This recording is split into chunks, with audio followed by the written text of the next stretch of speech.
नमस्ते स्टूडेंट, आप लोग कैसे हैं? आशा करता हूँ अच्छे होंगे, स्वस्थ होंगे, मस्त होंगे। ये जो वीडियो शूट हो रहा है इस बैच का नाम है सफलता बैच है। इस सफलता बैच में आप आरपीएफ कांस्टेबल का तैयारी कर सकते हैं और आरपीएफ एसआई का तैयारी कर सकते हैं। तो आज हम लोग पढ़ेंगे परसेंटेज का पार्ट 3 पढ़ेंगे। और जो भी स्टूडेंट पार्ट 1 से लेकर पार्ट 2 तक नहीं देखे हैं, चैनल पे अपलोड किया हुआ, वहाँ से आप जाके देख सकते हैं। सबसे पहले तो आपको परसेंटेज का पार्ट 1 को देखना है, क्योंकि यहाँ पर हमने बहुत सारे बेसिक चीज़ें बताया हुआ है। तो आज हम लोग पढ़ेंगे परसेंटेज का पार्ट 3। तो क्वेश्चन में क्या दिया गया है, किसी वस्तु के भाव में 14 सही 2/7% की कमी हो गई, किंतु वस्तु की दैनिक बिक्री में 33 सही 1/3% की वृद्धि हो जाती है। तो परिणाम स्वरूप दैनिक बिक्री से प्राप्त धनराशि में कितने प्रतिशत का अंतर आ जाएगा। तो क्वेश्चन में क्या दिया गया, किसी वस्तु के भाव में 14 सही 2/7% की कमी हो गई। तो 14 सही 2/7% ये फ्रैक्शन में कितना होता है? ये फ्रैक्शन में होता है 1/7 होता है। मैं परसेंटेज के पार्ट 1 में लिखवा दिया हूँ कि 14 सही 2/7% फ्रैक्शन में होता है 1/7 होता है। और फ्रैक्शन में जो होता है नीचे वाला डाटा हमेशा ओरिजिनल डाटा होता है। इसके ऊपर चेंजेस होता है, इसके ऊपर बढ़ता भी है, इसके ऊपर घटता भी है। ये क्वेश्चन के ऊपर डिपेंड करता है क्वेश्चन क्या पूछ रहा है। तो क्वेश्चन में क्या दिया है, किसी वस्तु के भाव में यानी कि प्राइस में, अगर पहले प्राइस 7 रुपया रहा होगा तो इस 7 का 14 सही 2/7% की कमी हो रहा है। तो इस 7 का 14 सही 2/7% कितना होगा? 1 होगा। हमेशा ऊपर डाटा निकल के आता है, यानी कि 7 में 1 घट जाएगा तो अब वस्तु का मूल्य कितना हो जाएगा? 6 रुपया हो जाएगा।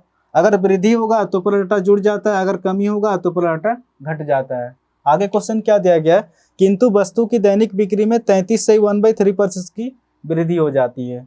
अब 33 सही 1/3% की वृद्धि, तो 33 सही 1/3% ये फ्रैक्शन में कितना होता है? 1/3 होता है, यानी कि क्वांटिटी। पहले अगर 3 चीजें बेचा कर रहा था तो अब इस 3 का 33 सही 1/3% की वृद्धि हो रहा है। तो इस 3 का 33 सही 1/3% कितना हो जाएगा? 1 होगा। हमेशा ऊपर डाटा निकल के आता है, यानी कि 3 में 1 वृद्धि हो जाएगा। अब 4 चीजें बेचा करेगा, अगर वृद्धि होगा तो ऊपर डाटा जुड़ जाता है। तो 7 रुपये के हिसाब से 3 चीजें बेचा कर रहा, तो उसके जेब में कितना रुपया आ रहा? 7 या 21 रुपया आ रहा। अब 6 रुपये के हिसाब से 4 चीजें बेचा कर रहा है, तो उसके जेब में कितना रुपया आ रहा? 24 रुपया आ रहा।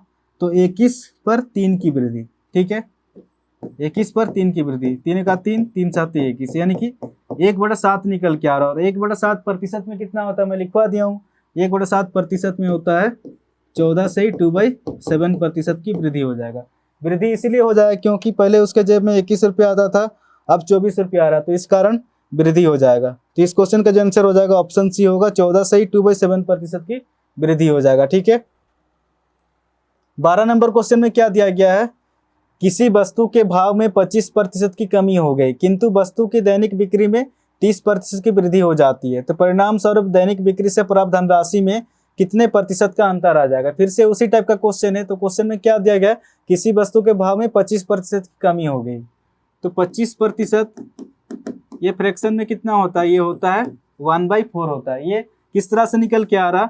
ये 25% है, ठीक है। तो जब भी प्रतिशत को हटाएंगे तो हम 100 से भाग देंगे। 25 का 25, 25 चौके 100, यानी कि जब भी 25% को सोल्व करेंगे तो फ्रैक्शन में निकल के आएगा 1/4। और फ्रैक्शन में जो होता है नीचे वाला डाटा हमेशा ओरिजिनल डाटा होता है, इसके ऊपर चेंजेस होता है, इसके ऊपर बढ़ता भी है, इसके ऊपर घटता भी है। ये क्वेश्चन के ऊपर डिपेंड करता है क्वेश्चन क्या पूछ रहा है। तो क्वेश्चन में क्या दिया गया, किसी वस्तु के भाव में यानी कि प्राइस में, अगर पहले का प्राइस अगर 4 रुपया रहा होगा तो इस 4 का 25% की कमी हो रहा है। तो इस 4 का 25% कितना हो जाएगा? 1 होगा। हमेशा ऊपर डाटा निकल के आता है, यानी कि 4 में 1 कम हो जाएगा तो वस्तु का मूल्य कितना रुपया हो जाएगा? 3 रुपया हो जाएगा। अगर वृद्धि होगा तो ऊपर डाटा जुड़ जाता है, अगर कमी होगा तो ऊपर डाटा घट जाता है। तो इस कारण वस्तु की दैनिक बिक्री में 30% की वृद्धि हो जाती है। 30% की वृद्धि हो जाती है। तो 30% फ्रैक्शन में कितना होता है? ये होता है 3/10 होता है क्वांटिटी। अगर पहले 10 चीजें बेचा कर रहा था तब 10 का 30% की वृद्धि हो रहा है। तो 10 का 30% कितना हो जाएगा? 3 होगा, 3 की वृद्धि, यानी कि 10 + 3, अब 13 चीजें बेचा करेगा। अगर वृद्धि होगा तो ऊपर डाटा जुड़ जाता है। तो 4 रुपये के हिसाब से 10 चीजें बेचा कर रहा है, तो उसके जेब में कितना रुपया आ रहा? 40 रुपया आ रहा। 3 रुपये के हिसाब से 13 चीजें बेचा कर रहा है, तो उसके जेब में अब कितना रुपया आ रहा? 13 तिया 39 रुपया आ रहा। तो 40 पर 1 की कमी, ठीक है। 40 पर 1 की कमी, प्रतिशत निकालने के लिए गुना 100 करेंगे। 20 दूना 40, 20 25 100, यानी कि 5/2 निकल के आ रहा है। जब 5 को 2 से भाग देंगे तो 2.5% की कमी हो जाएगा। ठीक है, इस क्वेश्चन का जो आंसर हो जाएगा ऑप्शन बी इसका सही आंसर होगा। 13 नंबर क्वेश्चन में क्या दिया गया है, यदि किसी आयत की लंबाई में 37.1/2% की वृद्धि कर दी जाए और उसकी चौड़ाई में 20% की कमी कर दी जाए तो उसके क्षेत्रफल में कितने प्रतिशत का अंतर आ जाएगा। यदि किसी आयत, तो आयत किस तरह से होता है, रेक्टेंगल इस तरह से होता है। आयत का क्षेत्रफल क्या होता है, आयत का जो क्षेत्रफल होता है लंबाई गुने में चौड़ाई होता है। क्वेश्चन में क्या दिया गया है, यदि किसी आयत की लंबाई में 37.1/2% की वृद्धि कर दी जाए, तो लंबाई में 37.1/2% की वृद्धि कर दी जाए, और 37.1/2% ये फ्रैक्शन में कितना होता है, ये होता है 3/8 होता है। आगे क्वेश्चन क्या दिया गया, और उसकी चौड़ाई में 20% की कमी कर दी जाए, चौड़ाई में 20% की कमी कर दी जाए, तो 20% फ्रैक्शन में कितना होता है, ये होता है 1/5। तो आयत का क्षेत्रफल क्या होता है, आयत का जो क्षेत्रफल होता है लंबाई गुने में चौड़ाई होता है। अगर पहले वाले आयत की लंबाई अगर 8 रहा होगा तो इस 8 का 37.1/2% की वृद्धि हो रहा है, तो इस 8 का 37.1/2% कितना हो जाएगा, 3 होगा, 3 की वृद्धि। तब नए वाले आयत की लंबाई कितना हो जाएगा, 8 और 3 11 हो जाएगा। अब चौड़ाई पे आते हैं, अगर पहले वाले आयत की चौड़ाई अगर 5 रहा होगा तो इस 5 का 20% की कमी, तो इस 5 का 20% कितना हो जाएगा, 1 होगा, 1 की कमी, तो 5 में 1 घट के अब नए वाले आयत की चौड़ाई कितना हो जाएगा, 4 हो जाएगा। ठीक है, तो आयत का क्षेत्रफल क्या होता है, आयत का जो क्षेत्रफल होता है लंबाई गुने में चौड़ाई होता है, तो लंबाई 8 है और चौड़ाई 5 है, तो 8 × 5 = 40 हो जाएगा। पहले वाले आयत का क्षेत्रफल 40 निकल के आ रहा, 11 चौके 40 हो जाएगा। नए वाले आयत का क्षेत्रफल 44 निकल के आ रहा, यानी कि 40 पर 4 की वृद्धि, 40 पर 4 की वृद्धि प्रतिशत निकालने के लिए गुना 100 करेंगे। ठीक है, 0 से 0 कट जाएगा, 4 से 4 कट जाएगा, यानी कि 10% की वृद्धि हो जाएगा। तो इस क्वेश्चन का जो आंसर हो जाएगा 10% की वृद्धि, ऑप्शन बी इसका सही आंसर होगा। ठीक है, तो इस क्वेश्चन में क्या दिया गया है, एक दिन का कितना प्रतिशत 36 मिनट है, तो 36 मिनट एक दिन का, तो एक दिन में कितने घंटे होते हैं, एक दिन में होते हैं 24 घंटे होते हैं, और मिनट में चेंज करने के लिए 60 से गुना करना पड़ेगा, क्योंकि एक घंटे में 60 मिनट होता है, और प्रतिशत में निकालने के लिए गुना 100 करेंगे। अब इसको सोल्व करेंगे तो डायरेक्ट आंसर निकल के आएगा, 0 से 0 कट जाएगा, 6 × 6 = 36 हो जाएगा, 6 चौके 24, यानी कि 10/4 निकल के आ रहा है। जब 10 को 4 से भाग देंगे तो 2.5% हो जाएगा। ठीक है, तो इस क्वेश्चन का जो आंसर हो जाएगा ऑप्शन बी इसका सही आंसर होगा। इस क्वेश्चन में क्या दिया गया है, एक दिन का कितना प्रतिशत 18 मिनट है, यानी कि 18 मिनट एक दिन का, तो एक दिन में कितने घंटे होते हैं, एक दिन में होते हैं 24 घंटे। ठीक है, मिनट में चेंज करने के लिए 60 से गुना करना पड़ेगा, क्योंकि एक घंटे में 60 मिनट होता है, और प्रतिशत में निकालने के लिए गुना 100 करेंगे।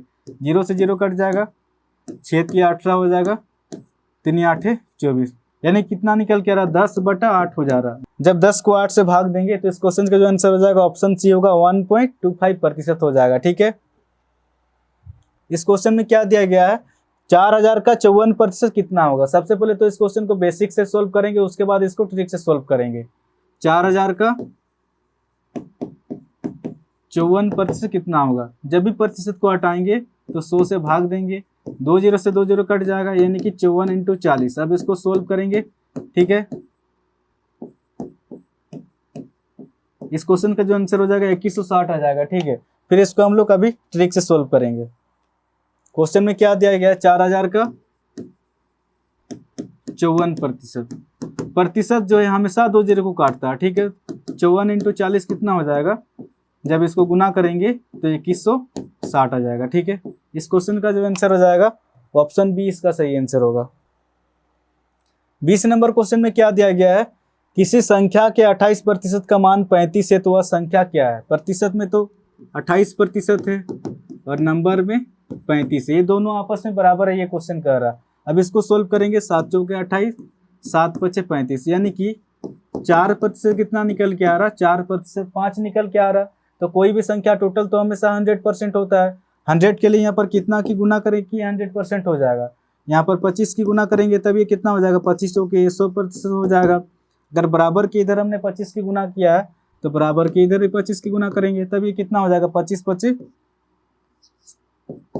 = 125 हो जाएगा। तो इस क्वेश्चन का जो आंसर हो जाएगा ऑप्शन बी इसका सही आंसर होगा, 125 हो जाएगा। ठीक, तो आज के लिए इतने क्वेश्चन करेंगे, कल हम लोग करेंगे परसेंटेज का